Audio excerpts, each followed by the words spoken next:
Oh, good afternoon. We are live. This is Ladies Corner with T at DMO.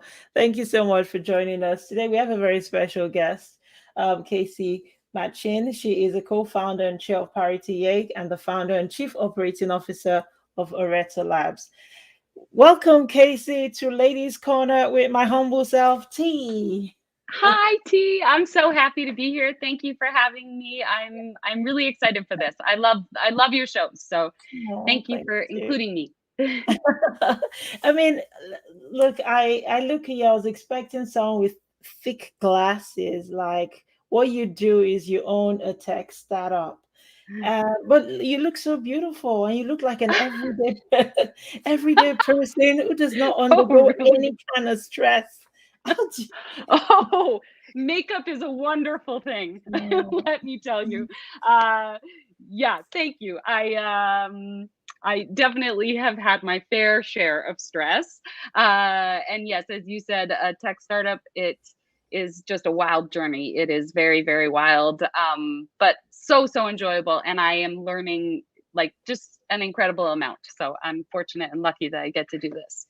Okay, so let's start with tech startup. Just, I want to like go downtown somewhere and brag. I own a tech startup. Just to reflect the society. So my question is, why was there a need for Areto Labs? And can you explain what you do at Areto Labs and the concept generally behind that beautiful idea? Yeah, for sure. Um, sure. Okay, so in my work with my co-founder, oh, did we lose T? No, I'm here. Oh, there you are. Okay, sorry. I I'm just right see. here. I just gave you the Okay, full sorry. screen. Sorry. If you You'd want think me I to. would like know this kind of stuff, but I don't. Anyways, yes. So in my previous work with ParityYG and really just through my work on working towards gender parity, we would recruit women to run for office.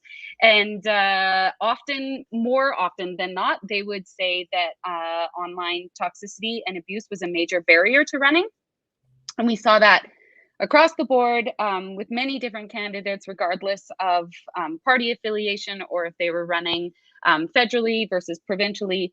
And so we really wanted to do something about that. It was something that we knew was a big problem. And it's sort of one of those problems that everyone knows is a problem, but no one really necessarily wants to own the solution.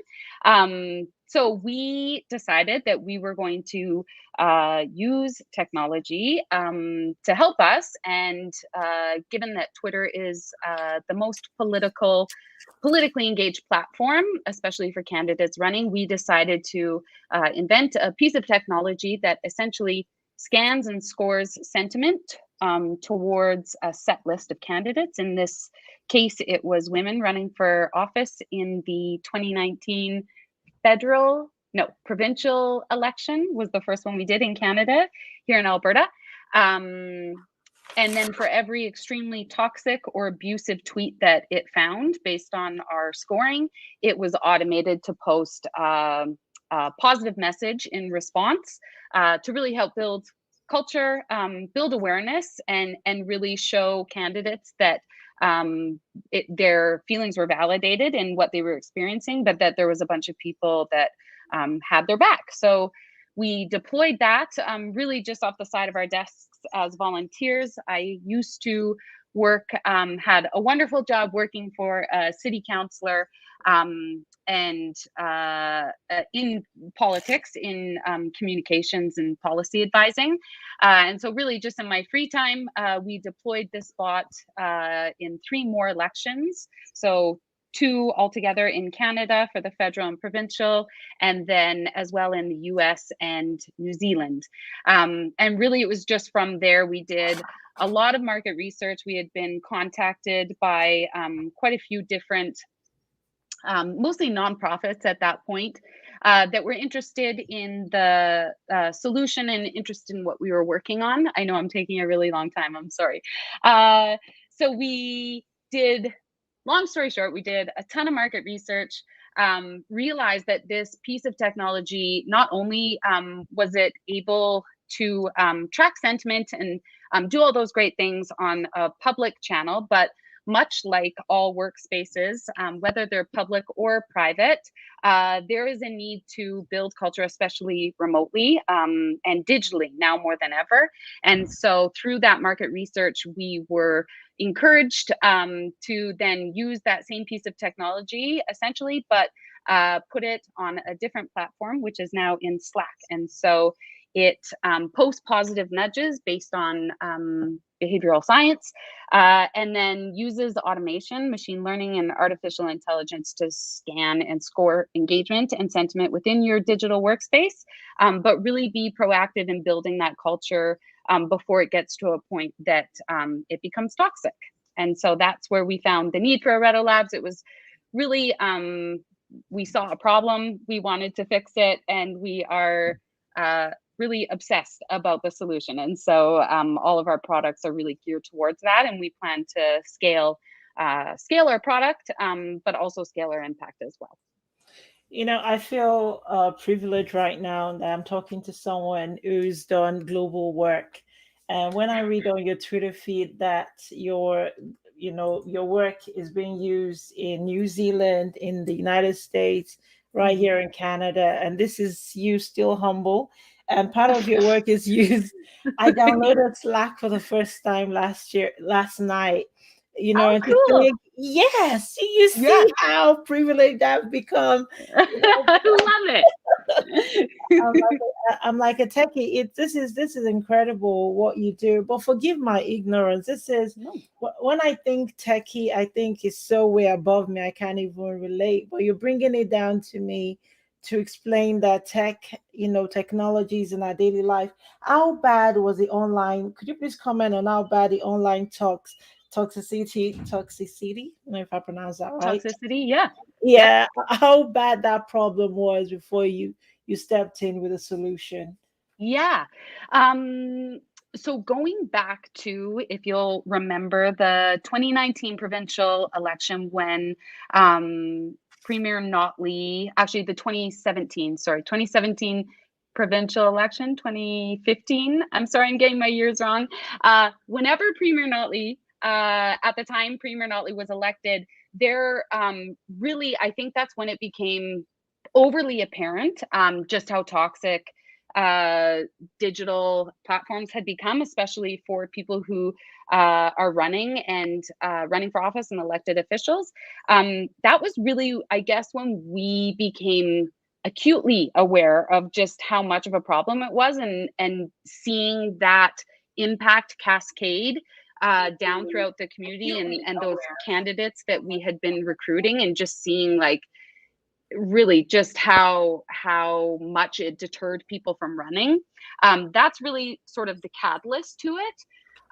When we first deployed, if this helps give a sense sort of at all, when we first deployed the bot during the federal election in 2019, forgive me for all of my dates, I really should remember these. But in 2019, the federal election, we had deployed the bot for that election, and at the time, MP McKenna, we I can't even read on air the types of tweets that she was receiving. They were so toxic, to the point that we had set so on the front end, I hope everyone's still following, but on the front end, the automated part of the Twitter bot is again those messages, and it's based on scoring that we do on the back end of, it's much more complicated, but basically a sort of toxicity score. But it's scanning messages to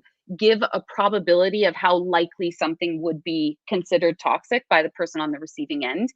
And so we set that threshold at, I think, 80% that first time. I think it was like 81%.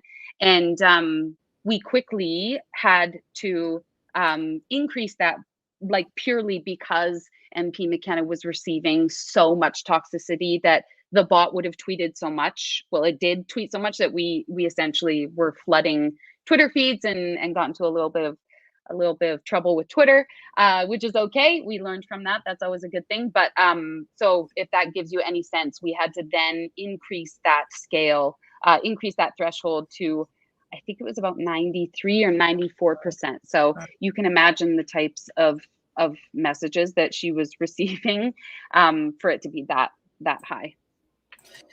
Yeah, I get it, because even normally I have never experienced this, but I know people who are bothered or burdened by trolls, people who Mm-hmm. are just nasty for no reason. So I think, Mm-hmm. um, yeah, it's a brilliant idea, I'd have to say, and that's why it's been so very well received. As a small business owner, I'd like to ask you, how did you find, when you talk tech, you're thinking millions and millions of dollars? Like, I'm thinking that you've got billionaire friends. I'm thinking maybe you go golfing with people who just write the check out to you. So the question is obvious, Casey. How did you find money to make this a reality? Yeah. So a couple of things. I understand that stereotype. I used to hold sort of those same thoughts about tech, and especially when we talk about, you know, tech startups and doing fundraising rounds and all those things. You think of like those, you know, unicorn companies that raise an insane amount of money, and are worth billions and sell for billions and all that kind of stuff, and that definitely is obviously a reality. It's not the reality for everyone, and I would say probably more than not, it's not the reality for most. Tech startups are just an incredible amount of work. Um, and so we use, like, we essentially have been doing this full time for a year now, when we decided to say, okay, like, let's go all in and create a company and do this. And we use both traditional and sort of, like, traditional forms of financing our company, but also traditional, like, tech startup or scale up forms of fundraising. So we are doing an angel investment round, and looking towards series rounds, which just means you're doing larger investments with venture capital. But up until now, we've really just bootstrapped. So we've relied a lot on a bit of our own personal finances. We have the absolute privilege of being able to take a year off, basically without pay, to pursue our dream, which is a really big privilege, and a lot of pressure. And then we are very heavily reliant on grants. There's a lot of support out there. It does require a lot of patience, and a lot of work to develop those relationships and really be able to take advantage of the opportunities as they come. And so we've managed to really take advantage of that as much as we can, and will continue. But it, when you're scaling fast, and just knowing all the crazy, great, really cool, fun things we want to do, we just know that it's time to do a fundraising round. And so yeah, we will be doing that. Um, yeah, as far as like, yeah, the whole tech, I I hate to say this, but it's sort of like that bro tech culture that definitely exists. I would say it's far less in Alberta, so far less in Alberta, but for sure you run into that. But mostly it's just really, it's people that had a good idea or were super passionate about a problem that they wanted to solve, and tech was just a really great way to use it and make it accessible. So I hope that answers your. To be honest, I like the way you've wiggled fundraising, grants, venture capital, our personal finances. We took a paycheck freeze. We ourselves didn't get paid, and that's is the reality. I think for so many small Mhm. business owners like you, put in untold hours, and it takes a while for all that money to come Absolutely. together. And so I appreciate your honesty and transparency with that. Yeah. This is another curious question, which I think stems from my lack of understanding your industry and your world. Do you find that Sure. there are many women in the tech industry, or is it dominated by men? Yes. Um, absolutely dominated by men. There's no way around that.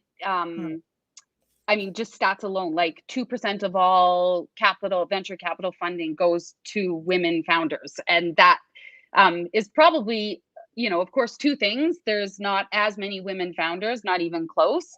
But maybe there's not as many women founders because we don't fund them like we do others. So yeah, we've definitely had experiences, very few, but experiences for sure that left us feeling a little shaken. We don't fit in necessarily, especially myself. Like, as I said, I'm not a technical person. I am a non-tech founder. I really rely heavily, obviously, on my tech team.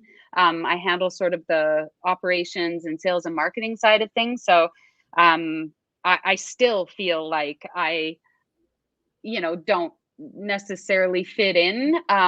What I can say though is that I think attitudes are changing, and like, having said that, yes, most of the tech startup world is men. It absolutely has been those very same men that have provided like just amazing support and mentorship and advising to us. So it's changing. Is it changed? No. And I think there's still a long ways to go, but I really do think that there is a willingness and an effort to change from within, which is critical.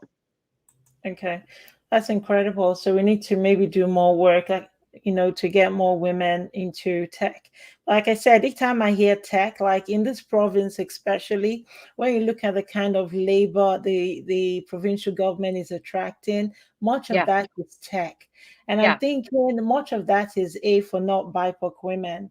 Is it's not for news wannabes like myself. They're just looking for the Della Cream. Being a techie is like, oh wow, like gold dust around here, I think. So I suppose. Well, you know what? I'll reach out to you because there is, if there's one thing Let's if there's go. one thing we have been All very right. good at, I think that comes from the nonprofit world, which, by the way, really sets you up. So don't discount your skills. Like, having come from a volunteer and nonprofit world sets you up very well to own a startup, because you have to be scrappy and you have to really have a passion for Okay. what you're doing.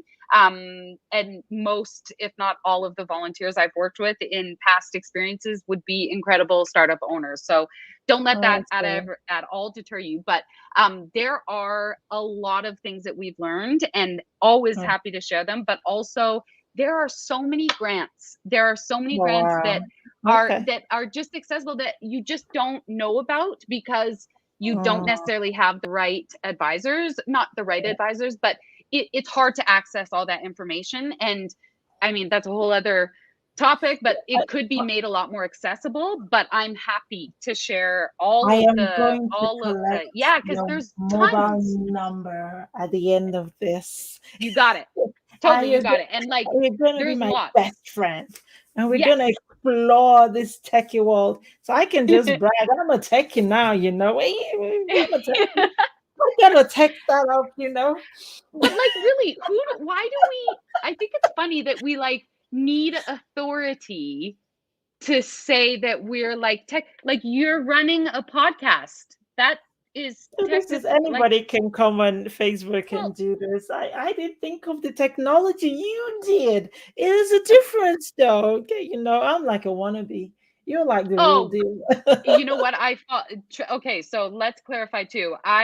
Lana is really the driver of the Right. idea. She's the one who came to me and said, okay, I think we might be able to do this. So it's, yeah, It's an incredible idea. It's not yeah. for ordinary minds for sure, but it's an incredible idea. It takes me to another question. Does your digital work life ever end? Do you ever switch off? Because anytime Twitter is up, which is 24/7, that's a Red Lab work, that's you working. How do you do it? Yeah. Um, that's such a good question. I wish I could say that like I have figured out how to balance this like sort of digital life. And I think we're a remote work company. We have team members from literally all over the world that work at all different times. And so that creates a lot of opportunities, but also some challenges that as the owner and leader of sort of the strategy and plan, it's up to me to deal with some of those challenges.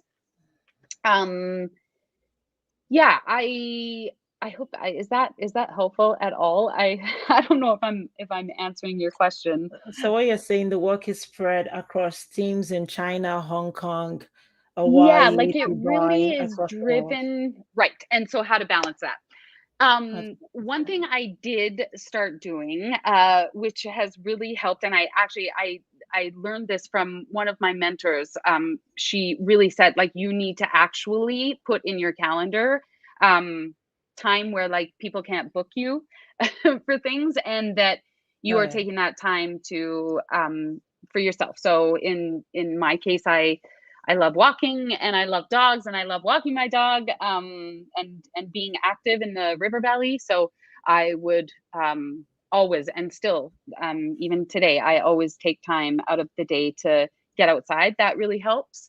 And then in the evening I am trying harder to hold myself accountable and ask my family to hold myself accountable for not checking those sorts of things. It's hard because you feel such a sense of responsibility when your team is working and you're just sitting on the couch type thing. But I'm also really trying to learn and I guess acknowledge and put into practice that I'm a better team member when I have sleep and Oh yeah. fill up my cup in other ways. So Oh I yeah. guess all that to say, it's important and something I will continue to work on because I don't know if digital life ever ends. It's become so ingrained in our culture now, especially in workspace, and I think that that's great. There's so many opportunities it's opened up for people, but it can also it's so easy to switch into work mode when your Oh phone yeah. can be your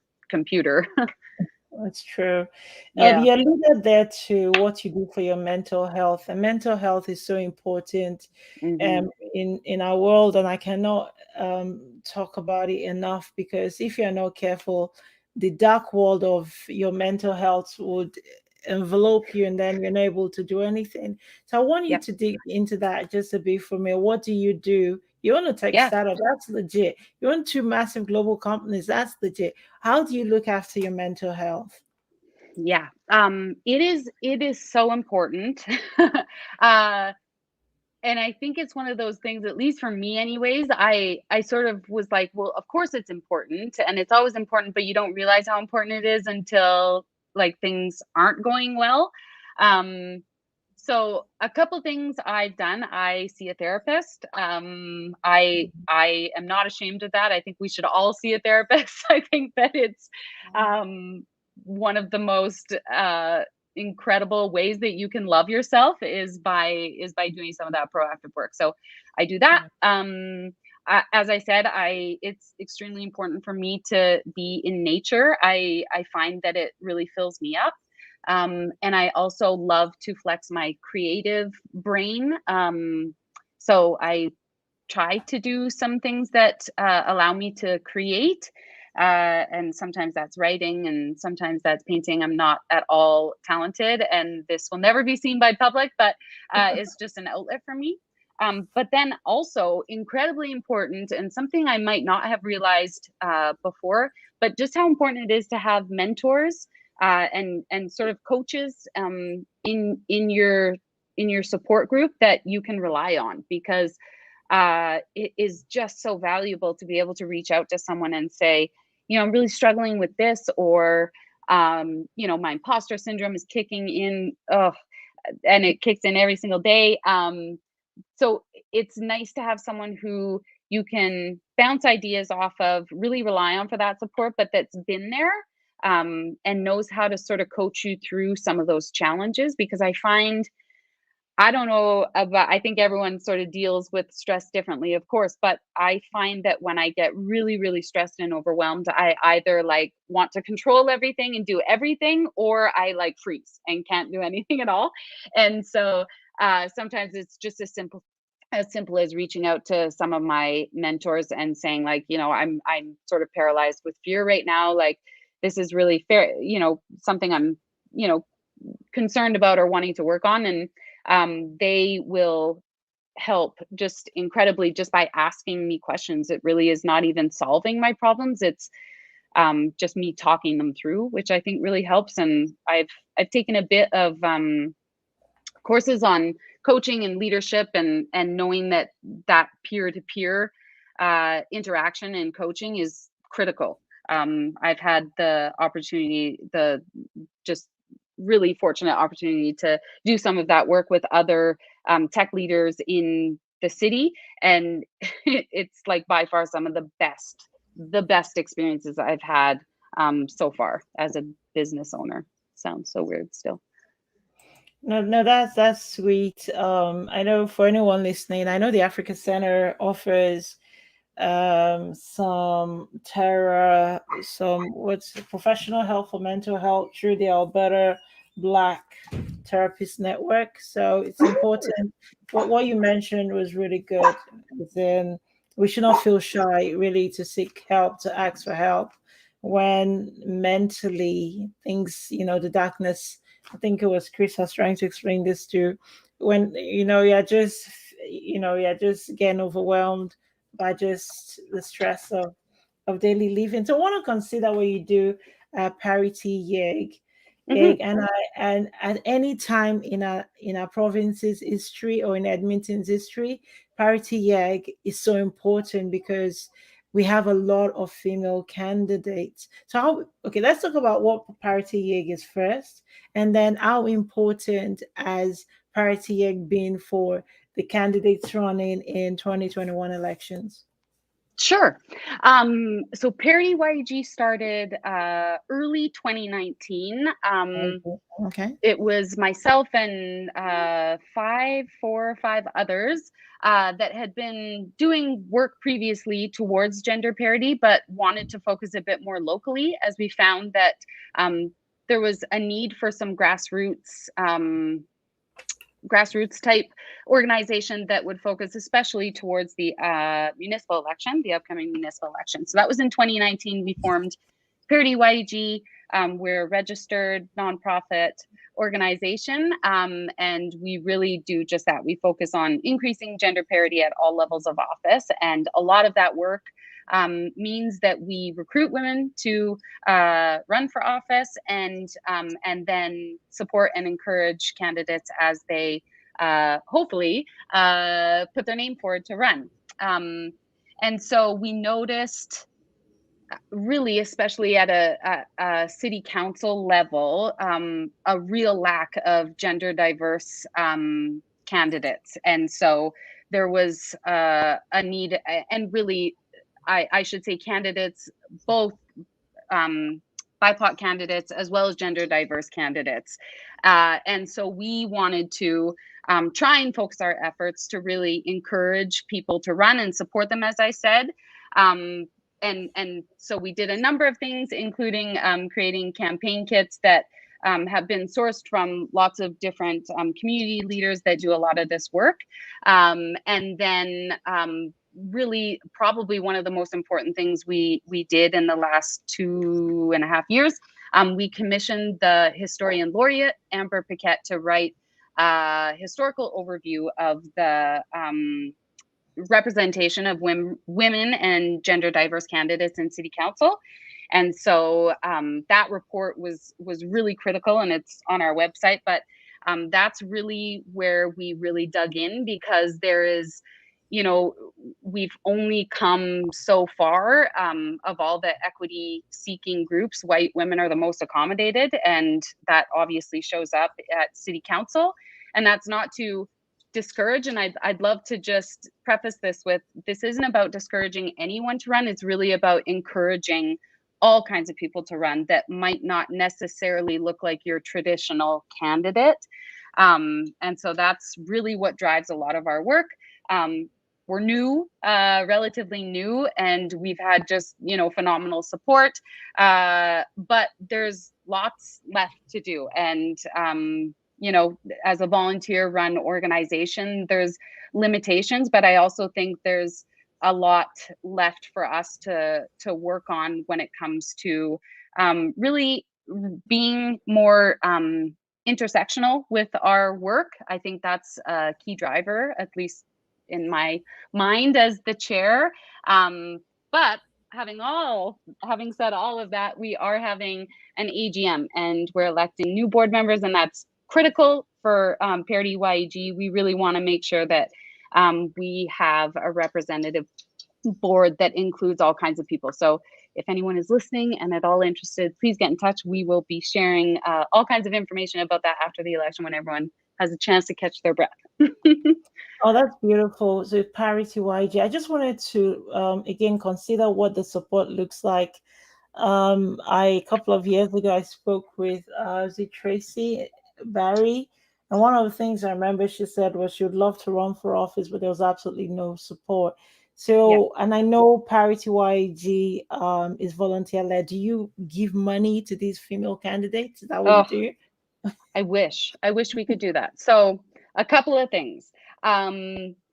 Because we're a registered nonprofit and we're registered with the Societies Act, we aren't able to fund any candidates, any political candidates. So we're sort of bound, and we've had all kinds of discussions about this because, yeah, we could go down that. But currently, as it sits, we are bound by those restrictions when it comes to fundraising directly for candidates. How we've gone about doing some of that in the past is holding fundraising events so that candidates have a free way of hosting an event to try and drive fundraising dollars. And so we did that pre-COVID, and it was really successful, and we had planned to do that again. But of course, things all changed with COVID. And then really just on that note, I would mention that, municipal candidates are even in some ways worse off when it comes to fundraising dollars because there is no party affiliation. You really are, left to fundraise on your own, which can be, both a blessing, but also it can be a challenge, especially for candidates that might not have the big networks with the big pockets. And that's really where I think we really need to rely and hold those political leaders that are holding that power to really open up space for others. And so we've seen that, I think, a little bit more for sure in this election. We've seen some pretty big endorsements of some good candidates, and people are getting involved and sort of stepping aside to let the next generation of candidates move in. And so I think that that's really good. But I do still think that there is a big gap when it comes to fundraising for women and gender diverse candidates, for sure. There's different things we can do. Obviously, I'm getting into like the technical stuff, but with the new fundraising rules and third-party advertising rules that were just recently enacted for this election, there's, again, as most things, good things about that, but also bad things. So it can be tough to get support of essentially what are PACs, and that is groups of people that will pool money together to support or endorse a candidate. That can be tricky, and I just know from my previous work volunteering on lots of different campaigns with different candidates, it's incredibly hard to ask for money. And I think it's even harder when you're not used to it, or maybe don't have access to the same type of network opportunities that have allowed you to practice asking for money and getting comfortable with that. So I think it's really on all of us to make sure that we're not only being choosy in our candidates, but in also who we support, because I think that there's many candidates out there that would be wonderful, and we're missing out just simply because they can't raise hundreds of thousands of dollars, which seems silly. To be competitive, to run competitively. I hear you. So would you say you are not exactly pleased, or you are pleased with the progress, as it were, that ParityYG is making right now? Yeah. Okay, go. Yeah, sorry. um, oh, this is a hard one for me. Absolutely. Am I pleased with the work that ParityYG has done, and just really where we're at? Absolutely. We have managed to, do a lot of work. I was just pulling up some of my stats. I wanted to make sure that I was giving correct information, but we have more women than ever running for municipal office. We have more women than ever running for mayor, which is a big deal. The only time that we've ever had a mayor who identified as a woman was Jan Reimer back in the 80s. And since then, Mm. nothing since. And so, I think we're making gains there. And as I was saying, some of those big endorsements and seeing who's helping out on whose campaigns, I think is getting better for sure. I have absolutely seen some progress made there, but there's still a far way to go. Of the 28 women candidates, only 10 identify as BIPOC candidates or gender diverse candidates. That's certainly not representative of our city. So I think there's a lot of work to do there, and I think ParityYG has to do a lot more work when it comes to being more intersectional with what we do. And so I guess that would be my hope for the board moving forward, and certainly where I would like to lend my efforts is to make sure that we're being really intentional about that. Yeah, so I would say we've made some progress and some gains, and I really have really high hopes that we are going to elect some fabulous candidates, and I'm really excited about that. But there's always more work to do, and I think if we can work ourselves out of this job, that's great. I mean, the end goal is to not be needed, but I don't know if we're at a point where we're not needed yet, if that Mm. helps. Yeah. I hear you, and I'm wondering if you'll be able to answer this next question. Are you able to share who your candidate is for mayor? Is it a woman or a man? Who I'm voting for? Yeah. Is it a Yeah. secret? I'm being very, very honest right now. I don't know who I'm voting for. Um, Partly because I have been so consumed with the tech startup life and running a company, but also I just haven't had a chance to really look at the candidates, so I don't know who I'm supporting for mayor. I would say though, I think sometimes we can get sort of, I found at times,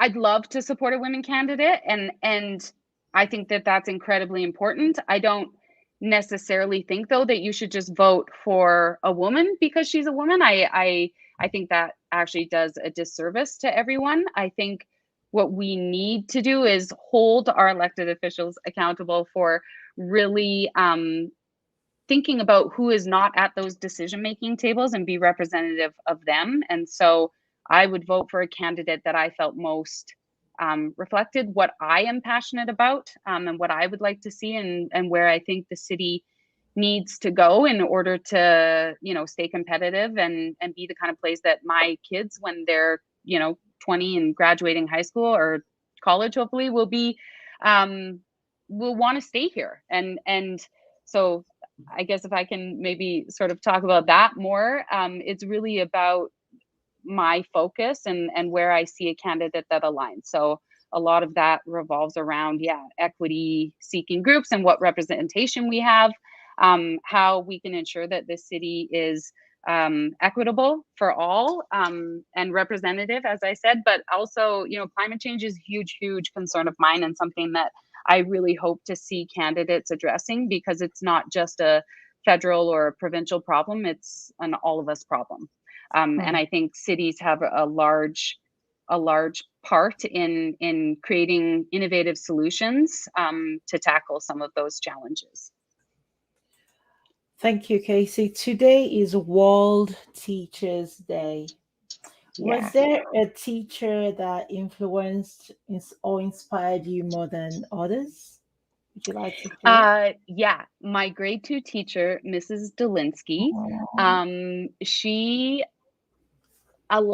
she didn't, it was, I am a pretty creative person and probably a little bit quirky, and I've been told that. And she really just embraced that and made me feel like I had this gift to share with the world, but also made me accountable for that as well.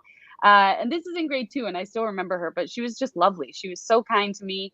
Um, and I guess sort of is what inspired me on my journey to volunteerism. If that, I know that sounds like a big stretch, but just some of the activities that I got to do out of that, she thought that, I should go into poetry and sign me up for some things that like I never would have done had I not had someone who sort of saw that in me. So I would say that. Other teachers, so many teachers I've had, both in the traditional sense of being in school, but also so many teachers I have that teach me just great things and lessons about life and how to be kind and how to run a business successfully. So.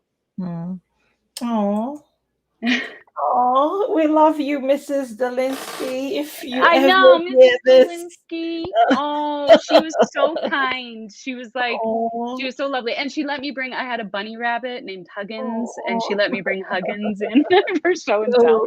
oh, oh, this Anyway, is very special. yeah, she was great. Teachers are so wonderful. Like, Yeah. oh, we're just, yeah. I Okay. think some of the great teachers my kids have had, we've just been so lucky to have just great teachers. Teachers are just the People are very best. blessed, and we should appreciate them, especially today. As a final question, there's Thanksgiving going on Monday. What are your plans for Thanksgiving? Yeah. What are my plans? I don't really don't really have any, to be honest. I will likely spend a lot of time in the River Valley with my family if it's nice, and do a lot of bike rides.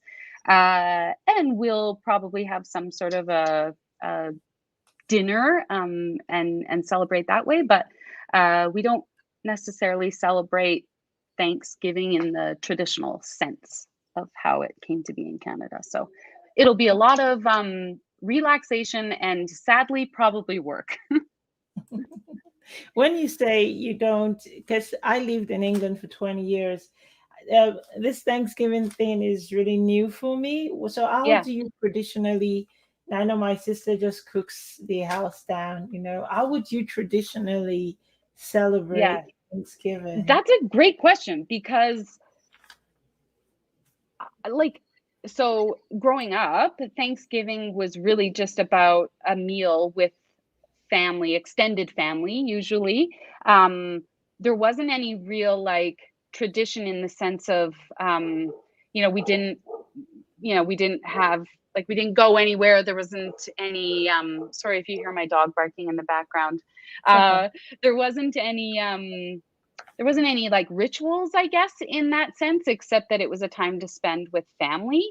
I think just learning a bit more, my eyes were opened when I was lucky enough to attend the Truth and Reconciliation Commission when it went through Edmonton a couple of years ago, and learning more and more and continually learning more and more about sort of the roots of colonialism and how that impacted the way that we now celebrate some of those traditional holidays. Just some of my opinions and thoughts on this have been changing and evolving as I learn more. So I hope to utilize the time for good purposes, but not necessarily for the traditional reasons that Thanksgiving came to be. I hear you, Case. It sounds like a very socially conscious way to celebrate Thanksgiving, and it's beginning to change the way I think about, because I don't even know what traditional Thanksgiving means. Right. Um, And it's sort of like what it like I know that it's tied, like I know the sort of the white version of Thanksgiving. But like so many of those things, it came at such a high cost, and Yeah. really led to some of the like problems that we're still seeing. And one thing that I just will always take away from some of the conversations I had at the TRC, and since then with some of the people from that community that have been willing to share these deeply painful things, is that I think so much of the work so far has rested on the shoulders of those seeking equity, and I would really like to switch that. And so if there's those, little things that seemingly seem, like small, maybe just small little things that might not have a big impact, I do think that over time those little ripples turn into waves and can create big change over time. And if nothing else, maybe my kids will learn a different version of Thanksgiving, and that's always progress too, I hope. Oh, But yeah. I still make so many mistakes. We all do. And that's the thing. I think it's just intent. It's like if your intention is to learn and grow, then I I think we can all benefit from Oh, that. oh, Yeah. yeah. And when I think Thanksgiving, I'm thinking the American Thanksgiving we watch when we watch these soapy movies and they kissed on Thanksgiving Day, or three different families dying, running across different airports to Exactly. go home Yes. for Thanksgiving. Yeah. So that is the Thanksgiving I know, the Hollywood version, So it's incredible. I want to say I'm inspired. You've inspired me. My daughter watching is inspired, and I want to say thank Oh, you so much for your work. thank you. For making tech, for being a techie woman, and for making the techie world actually accessible to a BIPOC woman like myself, and for all the work you do on equity. It's important, I think, that the work you do, especially with ParityYG, is crucially important that all women are able to compete, are able to find some sort of support to help them to achieve their political desires. So we have you and your team to Mm. thank for the many hours you put into volunteering. Thank you Oh, so much thank for coming. thank you, T. This I just Yeah. would I love you. I love this show, and you are just awesome. And thank you for inviting Oh, me on. I feel privileged that you would even ask. So thank you. oh, thank you. So otherwise we'll be on for the rest. I'm gonna end the broadcast and then I'm Sure. gonna wait to get your number because you're becoming my best friend. Awesome. Love it. So Totally. for I'm those, happy to share. Yes.